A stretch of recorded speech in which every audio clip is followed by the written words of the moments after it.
말씀으로 하루를 여는 복된 새벽에 하나님이 우리에게 주시는 말씀은 구약성경 시편 9편 1절 말씀이 되겠습니다. 온라인 독자하는 여러분도 다 함께 성경을 펴주시고 같이 성경을 읽어주실까요? 내가 전심으로 여호와께 감사하오며 주의 모든 기이한 일들을 전하리이다. 아멘. 오늘 본문의 주인공 다윗은 상상할 수 없는 파란만장한 정말 기구한 인생을 살았습니다. 그런데도 오늘 본문에 보면 깊이 감사하고 있습니다. 감사하는 이유가 뭘까요? 그를 힘들게 하고 넘어지게 하고 자빠지게 했던 원수들을 우리 주님이 다 무너뜨리시고 다 해결하셨다는 그런 고백이 있습니다. 3절에 보면 내 원수들이 물러갈 때에 그 다윗을 공격했던 원수들이 물러갔다는 것이에요. 주 앞에서 넘어져 망함이니다. 그렇게 못살게 굴고 세상에서 떵떵거리고 잘되는 것 같고 성공의 가도를 걸려갔던 그들이 다 무너지고 자빠졌다는 것입니다. 이것은 무엇을 의미합니까? 하나님은 의로운 재판장이라고 하는 것입니다. 다윗의 억울함을, 그의 분노를 풀어주셨다는 것이 4절에 보면 주께서 나의 의와 송사를 변호하셨으며 보좌에 앉아서 의롭게 심판하셨나이다. 하나님은 이방을 책망하시고 악인의 이름을 영원히 지우시는, 여러분 델리트키로 지우시는 그 하나님이시라는 것이에요. 5절에 보면 이방 나라들을 책망하시고 악인을 멸하시며 그들의 이름을 영원히 지우셨나이다. 그래서 다윗은 진심으로 감사하고 찬송한 것입니다. 여기에 다윗이 아닌 일은 하나도 없습니다. 원수에게서 여러분 건져내신 분도 하나님이시고 의로운 재판하신 것도 하나님이신 것입니다. 악인의 이름을 영원히 지우신 것도 하나님이 하신 것이고 악인이 다시 살아날 수 없도록 완전히 심판하신 것도 하나님이 하신 것이라는 거예요. 악인의 이름을 영원히 사람의 머릿속에서 지우셨다는 거 그렇게 고백하고 있죠. 원수는 영원한 멸망을 당했습니다. 이제 원수가 사라졌기에 더 이상 괴롭힘을 당할 이유가 없습니다. 그러므로 영원히 이 다윗은 감사를 계속하고 있는 것이, 이게 미완료형입니다. 이것은 앞으로도 계속 감사하겠다는 뜻이, 그것도 어떻게? 전심으로 감사하겠다. 마음과 영혼과 온 힘을 다하여 하나님을 찬송하고 감사하겠다는 것입니다. 여러분, 감사는요 영적인 부유함입니다. 그러니까 우리가 찬송도 그 감사가 기본이 되고 예배도 감사가 기본이 되고, 여러분 이 감사는요 신앙 척척의 바로미터가 되는 거예요. 감사지수가 높으면 영성지수가 높고, 감사지수가 높아지면 그 사람의 영적인 건강도 아주 건강하다는 그 신호가 아니겠습니까?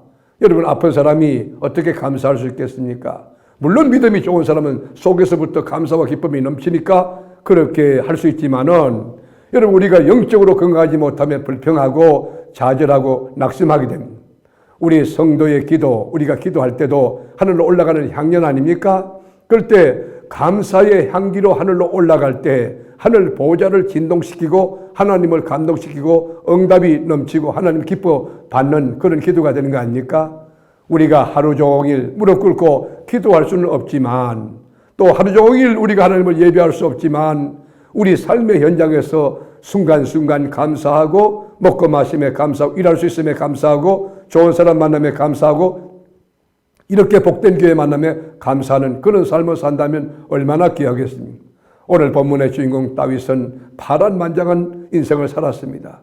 여러분 다윗에게는 기라성 같은 형들이 여러 명이 있었어요.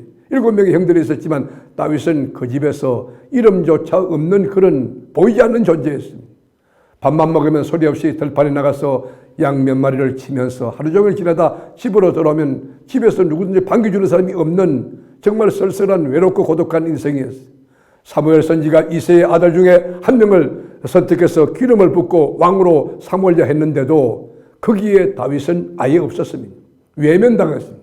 여러분 그가 뛸 수 있는 운동장이 없어요. 스타팅 포인트가 아예 없는 것입니다.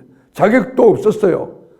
그러나 한 번도 이긴 적도 없고 늘 쫓겨다니고 패배하는 것처럼 다윗의 인생은 피폐하고, 그리고 여러분 어둡고 칙칙하고, 그리고 좌절과 낙심 그뿐이었어요. 그런데 하나님의 역사로 다윗이 왕이 됐을 때는 적에 대해서 한 번도 진 적이 없었어요.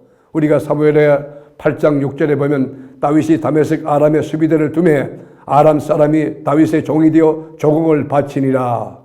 다윗이 왕이 되고 난 뒤에는 여러분 그 이방 나라들이 전부 종국을 바치고 전쟁마다 이기는 것이, 왜요?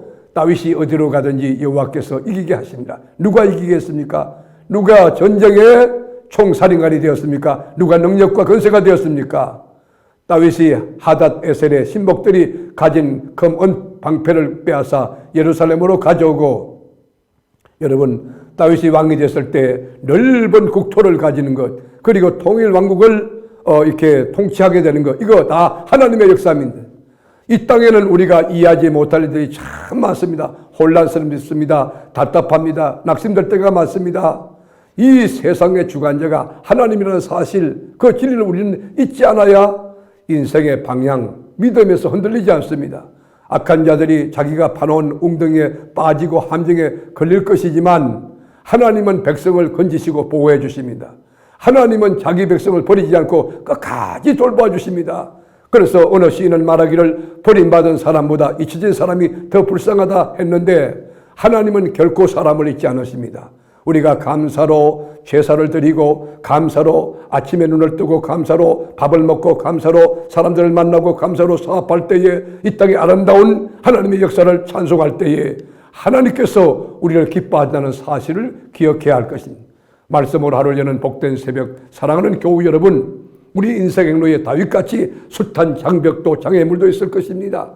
그러나 의로운 재판장이 하나님의 사실을 믿고 다윗처럼 감사하며 하나님의 때가 올 때까지 묵묵히 기다리면 하나님께서 다윗의 위를 들어서 견고케 하시고, 그리고 다윗이 전쟁을 줄 때마다 늘 이기게 하시는 하나님의 역사가 우리 삶 가운데도 일어나게 될 것입니다.